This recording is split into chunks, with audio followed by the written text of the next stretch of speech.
Entonces voy a hablarles de tres cosas puntuales.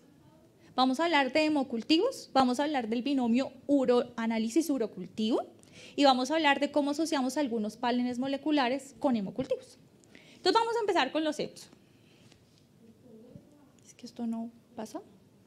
Entonces, voy a hacer énfasis en que este contexto de lo que les voy a hablar es en un paciente que no es neutropénico, ¿sí? Entonces, las indicaciones para obtener hemocultivos en los pacientes hospitalizados no son claras, son amplias, así que hay espacio para la imaginación del médico y que pues tengamos un sinnúmero de justificaciones, algunas apropiadas y otras no tanto, para tomar hemocultivos. Los factores principales que inciden en que el médico tome la decisión de tomar hemocultivos con el paciente que está haciendo fiebre en UCI, uno es la preocupación como de pasar por alto una infección y la segunda es ese dogma, ese aprendizaje como heredado, que en el estudio del paciente con fiebre en la UCI pues son indispensables los hemocultivos. ¿Qué pasa cuando uno toma mal los hemocultivos? Cuando uno decide mal y aún así los toma. Pues puede, además de los costos, además de las molestias para el paciente, pues nos exponemos a un uso y una exposición indiscriminada a antibióticos. Antes, pues les mostraba aquí, antes se utilizaban volúmenes altísimos en cada botella de hemocultivo y estamos más o menos aproximadamente con 8 o 10 cc por cada botella de hemocultivo de sangre.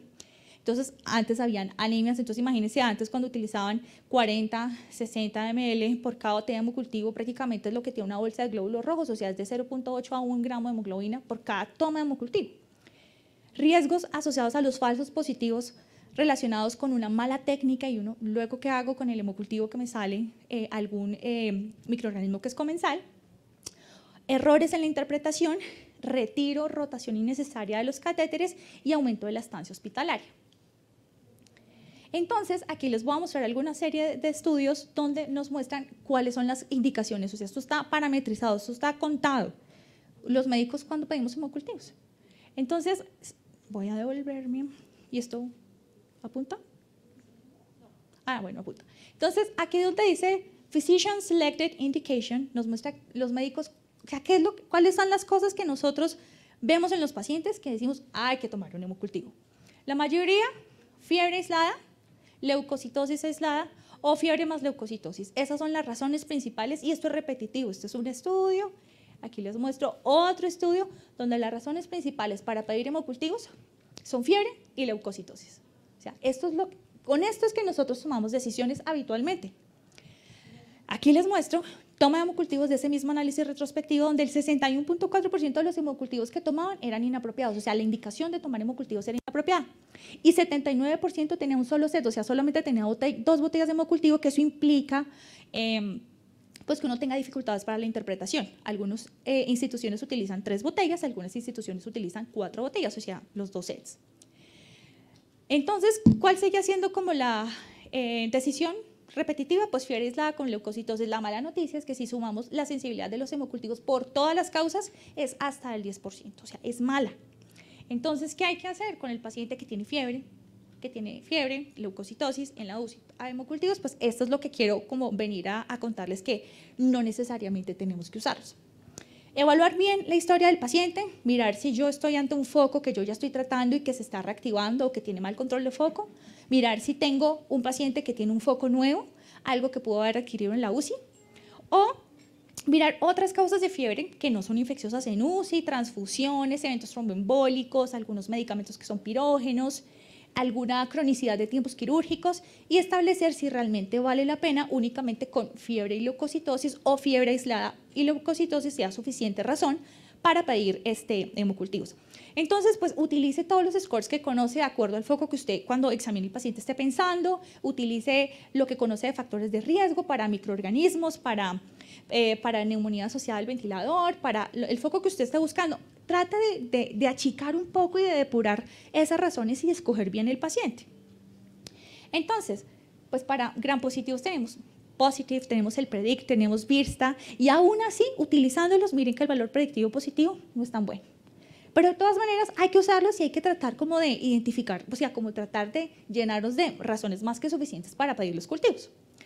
También podemos utilizar el índice de bacteremia de Pitt como para hablar de gravedad, ya vamos a hablar un poquito de eso más adelante. Y también, pues si está pensando en un foco, pues utilice las otras escalas que conoce para caracterizar mejor su paciente y decir, venga, es que yo creo que sí tiene la indicación y ya vamos a ver por qué. Entonces, este algoritmo está como adaptado de un análisis retrospectivo publicado este año, donde les voy a poner las cosas así. A pesar de la sensibilidad mala en general de los hemocultivos, en los pacientes con sepsis severa, con choque séptico, con endocarditis o enfermedades de alto inóculo o infecciones asociadas a dispositivos vasculares, los hemocultivos no son negociables. Ahí van porque van. Pero resulta que de acuerdo a lo que hablábamos de examinar al paciente, utilizar algunas escalas, estratificar o tratar de poder identificar si es un foco que yo estoy tratando y que no está controlado o es algo nuevo, pues puedo tener una probabilidad pretest para escoger mejor mi paciente. Entonces, ¿quiénes serían los de alto riesgo? Aparte de los que ya miramos que los que no son negociables. Bacteriemia asociada al catéter, endocarditis, por ejemplo, de válvula nativa, discitis, abscesos, meningitis, artritis, todo lo que sea, o sea, todas las infecciones que tengan un alto inóculo y que yo rápidamente no vaya a poder como drenar, sacar una muestra. Ahí, a pesar del rendimiento, pues usted sí podría decir, ok, van los hemocultivos. Riesgo intermedio, pielonefritis, colangitis, por ejemplo, endocarditis de válvula protésica, las neumonías, incluso las severas, celulitis y neumonía asociada al ventilador. Ahí ya el rendimiento del hemocultivo cae. Si el paciente no está en sepsis, piénsalo 2 veces porque de pronto tenga una estrategia diferente y más efectiva y más sensible y más específica para hacer el diagnóstico, o sea, para poder objetivizar esta infección. Bajo, fiebres aisladas más leucocitosis, ya quedamos en que eso no. Cistitis, prostatitis, celulitis, por ejemplo, localizada, las flebitis localizadas, neumonía no severa, pues piense que de pronto no es el momento. De pronto usted podría utilizar otra herramienta diagnóstica que podría evitar la toma indiscriminada de hemocultivos. Entonces, si el paciente tiene riesgo de infección vascular, pues tómelo. Si usted cree que ese sitio primario se puede sacar rápidamente, o sea, si yo tengo un absceso y yo lo puedo drenar y tomar la muestra, pues diga, listo, de pronto lo puedo sacar y el paciente no está en choque, pues yo necesito la muestra de esa colección. Pero si no se puede hacer, pues tome el hemocultivo. ¿Dónde tomas el hemocultivo? Por ejemplo, pacientes que tengan un aislamiento previo que yo esté tratando, por ejemplo, una bacteriemia, y persista el inadecuado control del foco. Entonces, si sigue con fiebre persistente, pues usted tiene que objetivizar que esa bacteriemia se vuelve persistente. Ya estamos hablando de otra cosa. Ahí estaría indicado, por ejemplo, el hemocultivo de seguimiento. O, por ejemplo, cuando, como les mostraba, pues que tengo como dudas si darle valor o no a la identificación en un hemocultivo de un microorganismo con flora como comensal, que usted que puede ser contaminación, pero puede que sí lo pueda relacionar. Y pues ya hablamos de la bacteriemia persistente con control de foco. Esas son algunas cosas de las que uno podría como hacer seguimiento para como apoyar cuando hacer cultivos de seguimiento. Entonces, hasta aquí vamos a dejar los hemocultivos y ya los vamos a volver a retomar. Esto es todavía más controversial, uroanálisis y urocultivo. Entonces, resulta que esto se falsea con nada. El uroanálisis y por ende el urocultivo tiene un montón de razones por las cuales esto se puede falsear rápidamente, entre otras la exposición a antibióticos dentro del hospital. Que vengan con profilaxis. Se supone que lo que nosotros veríamos en el uroanálisis, que nos ayudaría a identificar sería pues la presencia de nitritos, estereasa leucocitaria, bacterias más leucocitos, como que nos hablan de un uroanálisis infeccioso. Sin embargo, de todos esos uroanálisis que tienen todo esto presente, solamente el 35% es positivo, y recuerden que en la UCI a los 7 días a los pacientes ya se les cambió la flora y están colonizados. Entonces, si usted pues encontrar esto dentro del paciente que ya lleva unos días hospitalizado y está en la UCI, pues esto no va a ser tan fácil de encontrar. Entonces, pues menos razones aún para pedirlo, a menos que, aquí les muestro como la relación entre pedir esterasas leucocitarias, nitritos, o sea, identificar esto en el uroanálisis, que realmente va a ser algo pues como de baja probabilidad. Incluso cambia esto por microorganismo. Entonces, pues si uno está pensando en otros microorganismos, es posible que incluso no se encuentren estos hallazgos. Entonces, pensando en esto, les muestro esto. Pensando en esto, pues el urocultivo no siempre es necesario. Usted de verdad tiene que tener una razón suficiente para pedir el urocultivo en el paciente con fiebre en UCI.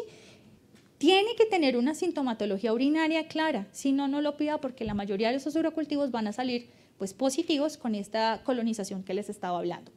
Entonces, sin sospecha de IBU o el paciente que está ventilado y yo solamente quiero buscar un foco, pues no está indicado porque esto lo único que va a hacer es ruido. A menos que usted esté sospechando una complicación de una infección de vías urinarias, una pielonefritis complicada, una pielonefritis enfisematosa, lo mismo con cistitis o complicaciones de infección de vías urinarias que esté tratando, por ejemplo, abscesos. Ahí sí estaría indicado, pues, como pensar en eso. Si no, pues, óbvielo, esto no tiene utilidad. Entonces, ahora vamos a hablar rápidamente de esta asociación. Entonces, ya sabemos que los hemocultivos en general son malos. O sea, tiene un rendimiento malo. Pero entonces, ¿qué voy a hacer? O sea, ya sé que los voy a pedir en los pacientes con choque, pero los pacientes que tengo en la UCI que tienen fiebre y no tienen choque, ¿qué otra cosa me queda?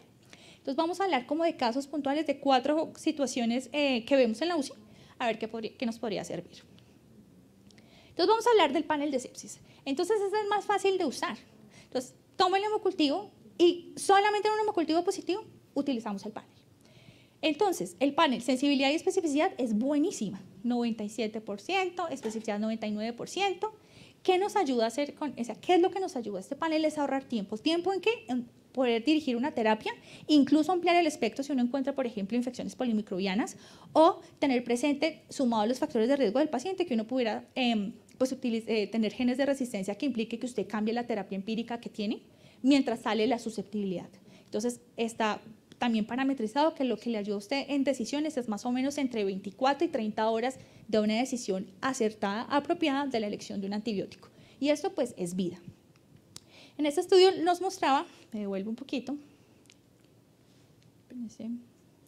pues bueno, que utilizaron 2 brazos donde utilizaban en uno solo Malditoff, o sea, la identificación pues en el hemocultivo versus Malditoff con panel molecular, y pues la sobrevida sí mejoraba en los pacientes, o sea, sí vivían mal los pacientes que utilizábamos el panel en los hemocultivos positivos, simplemente por la razón que les estoy dando, y es poder, en función del tiempo, tomar decisiones más temprano sobre una terapia anticipada. Entonces, cualquier paciente que en la UCI tenga un hemocultivo positivo va con panel.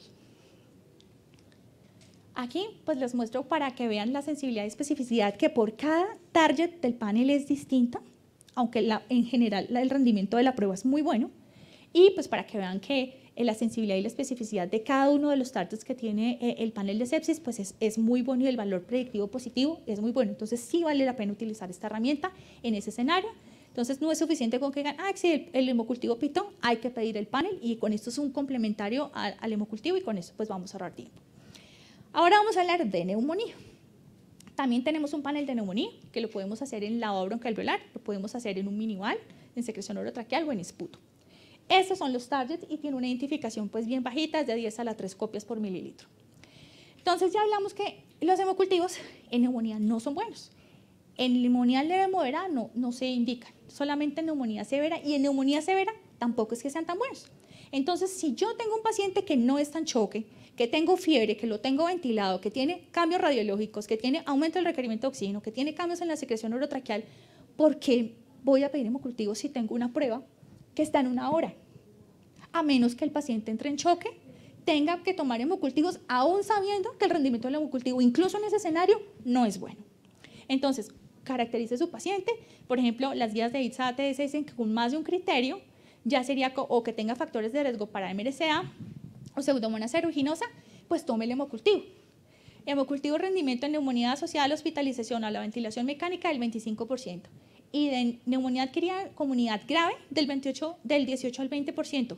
Y pues si clasifico con PSI, clases 4 y 5, que sería como mayor de 90 puntos, pues podría como aumentar el rendimiento del hemocultivo. Sin embargo, si usted tiene ese paciente y no está en choque, pues trate de priorizar la prueba molecular porque tiene la muestra, porque tiene la prueba, porque sale en 1 hora y porque le da un montón de información. Entonces ahí es un escenario donde usted podría plantearse, pues pensar no tomar hemocultivos. Por eso les dije que esto iba a ser controversial, porque yo sé que nos cuesta tener un paciente en la UCI con fiebre y pensar en no tomar hemocultivos.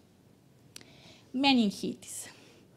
¿Qué problema tenemos con la meningitis? Pues que para poder tomar la muestra, pues necesitamos que venga el neurólogo, que tome la tomografía, que lo avale. La meningitis tiene aquí algo muy interesante. Los hemocultivos tampoco son buenos en meningitis, pero resulta que sí tenemos una puntualidad, y es Listeria monocitógenes. Listeria monocitógenes en los estudios de validación del panel molecular de meningitis no tiene una sensibilidad, pues como no mala, sino que incierta, porque en los estudios de validación solamente tenían 2 pacientes los estudios. O sea que la especificidad sería muy buena y la sensibilidad ni idea. Pero resulta, entonces, si yo tengo una sospecha o factores de riesgo para Listeria monocytogenes, el panel de meningitis o encefalitis no sería la mejor elección, pero los hemocultivos sí, el rendimiento de Listeria monocytogenes en los hemocultivos es muy bueno. Entonces, aquí tener presente que si su paciente sí tiene factores de riesgo para Listeria y yo le voy a dar cubrimiento para Listeria, no es suficiente la prueba molecular porque no tiene una buena sensibilidad. Así que aquí sí estarían indicados los hemocultivos porque el diagnóstico estaría en el hemocultivo.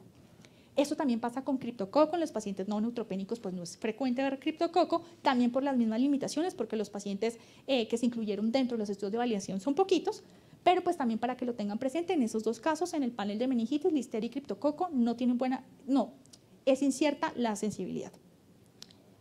Eso es para mostrarles pues, que tiene el panel igual sensibilidad y especificidad y sobre todo el valor predictivo positivo de cada uno, y para mostrarles, así como en todas las pruebas moleculares, que el rendimiento de las pruebas, a pesar de que nos las dan globales, se discriminan por cada uno de los targets. Entonces pueden haber que Listeria monocytogenes, pues el LR no es tan bueno y tiene que ver es por la baja cantidad de pacientes que están en los estudios de validación.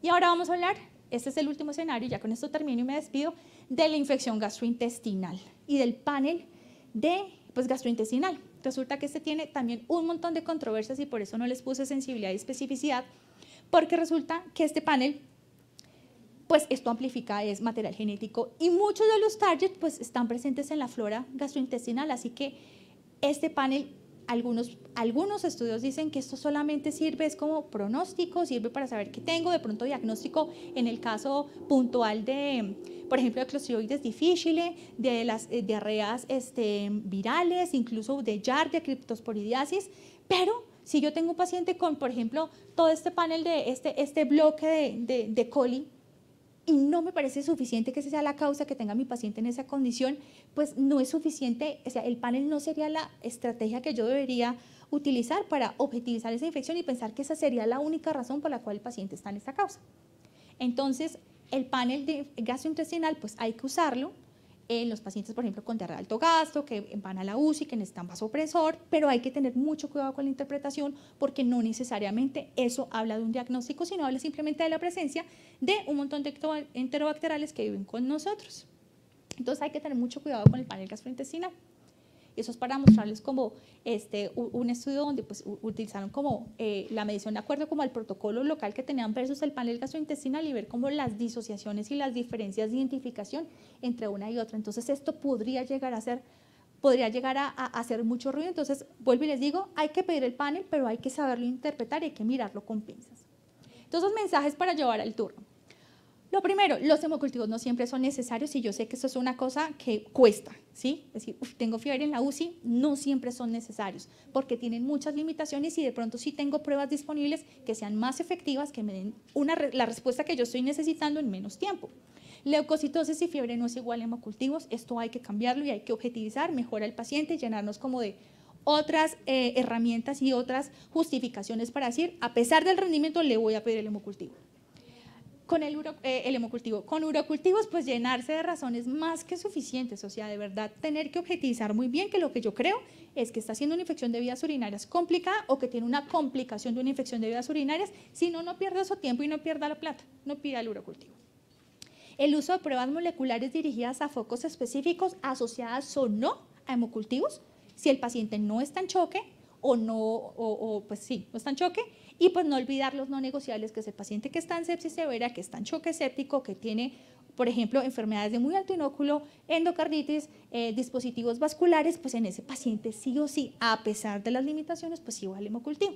Entonces, pues como que traten de jugar con esos rendimientos y de esas decisiones y de esos escenarios para tratar de racionalizar un poco más los costos, teniendo en cuenta que no nos va a dar utilidad y que con otras estrategias, con otras herramientas podríamos tener objetivización de los focos que yo estoy tratando de probar en un tiempo más corto y pues con una sensibilidad y especificidad buena.